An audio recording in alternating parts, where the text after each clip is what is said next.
সীমান্তবর্তী দেশের মধ্যে কোনটা কোনটা আছে? শুধুমাত্র ভারত আর মিয়ানমার, ঠিক আছে? ভারত আর মিয়ানমার ছাড়া কিন্তু অন্য কারোর সাথে বাংলাদেশের কোনো সীমানার কানেকশন নাই। আর নিচের দিকে কি তোমার হচ্ছে গিয়ে বাংলা আমার বে অফ বেঙ্গল বা বঙ্গোপসাগর, ঠিক আছে?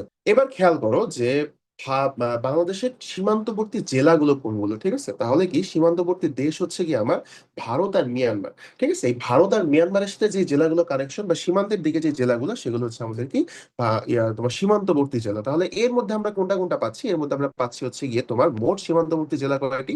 মোট সীমান্তবর্তী জেলা হচ্ছে গিয়ে আমাদের ৩৫টি, ঠিক আছে? এখন ৩২টির মধ্যে ৩০টি জেলা হচ্ছে গিয়ে আমার ভারতের সাথে, আর মিয়ানমারের সাথে আমার কি তিনটা জেলা অবস্থিত, ঠিক আছে? রাঙামাটি, বান্দরবান আর হচ্ছে গিয়ে কক্সবাজার। তাহলে কি হিসাব মতো ৩৩টা হওয়ার কথা, কিন্তু এখানে একটা জেলা আছে যেটার সাথে আমার বাংলাদেশ ও ভারতের অর্থাৎ আমার হচ্ছে গিয়ে ভারত ও মিয়ানমার উভয়েরই হচ্ছে গিয়ে সম্পর্ক বিদ্যমান, ঠিক আছে? তাহলে এই জেলাটা হচ্ছে আমাদের, আচ্ছা, তাহলে এই জেলাটা হচ্ছে আমাদের রাঙামাটি, ঠিক আছে? রাঙামাটি জেলার সাথে তাহলে তোমরা কি বলতে পারবা? যে ভারত এবং মিয়ানমার দুটারই সম্পর্ক বিদ্যমান। এই কারণে আমার টোটাল কি ৩২টা জেলা হচ্ছে কি সীমান্তবর্তী জেলা, যার মধ্যে কি ৩০টা হচ্ছে ভারতের সাথে আর তিনটা হচ্ছে আমার কি মিয়ানমারের সাথে। আচ্ছা,